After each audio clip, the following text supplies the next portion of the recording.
আমি যখন ছোট ছিলাম খেলতে যেতাম মেঘের দলে।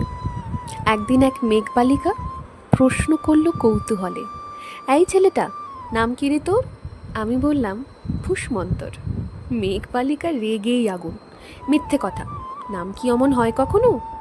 আমি বললাম নিশ্চয়ই হয়, আগে আমার গল্প শোনো।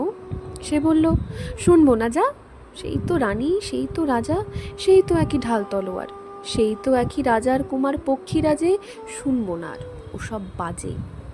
আমি বললাম তোমার জন্যে নতুন করে লিখবো তবে। সে বলল সত্যি লিখবি? বেশ, তাহলে মস্ত করে লিখতে হবে, মনে থাকবে, লিখে কিন্তু আমায় দিবি। আমি বললাম তোমার জন্যে লিখতে পারি এক পৃথিবী। লিখতে লিখতে লেখা যখন সবে মাত্র 2-4 পাতা, হঠাৎ তখন ভূত চাপলো আমার মাথায়। খুঁজতে খুঁজতে চলে গেলাম ছোটবেলার মেঘের মাঠে। গিয়ে দেখি চেনা মুখ তো একটিও নেই এ তল্লাটে। একজনকে মনে হলো ওরই মধ্যে অন্যরকম। এগিয়ে গিয়ে বলি তাকে, তুমি কি সেই মেঘবালিকা, তুমি কি সেই? সে বলেছে মনে তো নেই, আমারও সব মনে তো নেই। আমি বললাম তুমি আমার লেখার কথা বলেছিলে। সে বলল সঙ্গে আছে, ভাসিয়ে দাও গায়ের ঝিলে।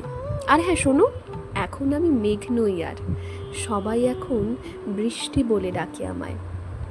বলেই হঠাৎ এক পশলায় চুল থেকে নখ আমায় পুরো ভিজিয়ে দিয়ে অন্য অন্য বৃষ্টি বাদল সঙ্গে নিয়ে মিলিয়ে গেল খরস্রোতায়, মিলিয়ে গেল দূরে, কোথায় দূরে দূরে। বৃষ্টি বলে ডাকে আমায়, বৃষ্টি বলে ডাকে আমায়। আপন মনে বলতে বলতে আমি কেবল বসে রইলাম ভিজে একসা কাপড় জামায়। গাছের তলায় বসে রইলাম বৃষ্টি নাকি মেঘের জন্যে। এমন সময় অন্য একটি বৃষ্টি আমায় চিনতে পেরে বলল, তাতে মন খারাপের কি হয়েছে, যাও ফিরে যাও, লেখো আবার। এখন পুরো বর্ষা চলছে, তাই আমরা সবাই এখন নানান দেশে ভীষণ ব্যস্ত। তুমিও যাও, মন দাওগে তোমার কাজে। বর্ষা থেকে ফিরেই আমরা নিজেই যাব তোমার কাছে।